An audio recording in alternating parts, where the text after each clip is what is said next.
क्या वो इतना भी नहीं कर सकता था कि मुझे इस सब की वजाहत दे देता? तुम्हें लगता है वो कुछ बोलेगा? उसकी तो जान जाती होगी कि कहीं उसकी बीवी को न पता चल जाए तुम्हारे बारे में। मैं इतनी बेवकूफ कैसे बन गई? उतना गुस्सा आ रहा और उसने भी सब सुन लिया। वो भी उस वक्त वहीं पर मौजूद थी। सुन लिया तो सुन लिया। यहाँ तुम मजलूम हो, कसूरवार नहीं। तुम्हें डरने की कोई जरूरत नहीं है। मैं ये कैसे भूलूंगी? ये वक्त भी गुजर जाएगा। वक्त की बात यह है कि जैसा भी हो ये वक्त गुजर ही जाता है। और फिर मैं भी हूं ना तुम्हारे साथ। तुमने उस लड़की से सारे ताल्लुकात खत्म कर लिए? कहा ना खत्म कर दिए। तुम पर बहुत गुस्सा आ रहा है मुझे।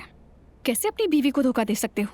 अच्छा ठीक है, गलती हो गई थी मुझसे। हाँ, जैसे दोबारा करोगे ही नहीं। उरूज, अजलान से कुछ मत कहना प्लीज। वो उसकी एक्स वाइफ की बहन है। डर लग रहा है ना तुम्हें? अगर ऐसी हरकत करनी भी थी तो आखिर वही लड़की मिली थी तुम्हें। मुझे क्या पता था यार। खैर अब कुछ नहीं है, बस तुम अजलान को कुछ मत बताना, कहीं वो किसी से कुछ कह ना दे। क्या लगता है तुम्हें मैं ये कहूंगी कि मेरा भाई एक ऐसा आदमी है जो अपनी बीवी को धोखा दे रहा है और कम उम्र लड़कियों के साथ टाइम पास कर रहा है और उनसे फ्लर्ट करता है, ये कहूँ? हाँ ठीक है, समझ गया। मुझे उस बारे में कुछ भी नहीं सुनना तुम है। इसी के हकदार हो।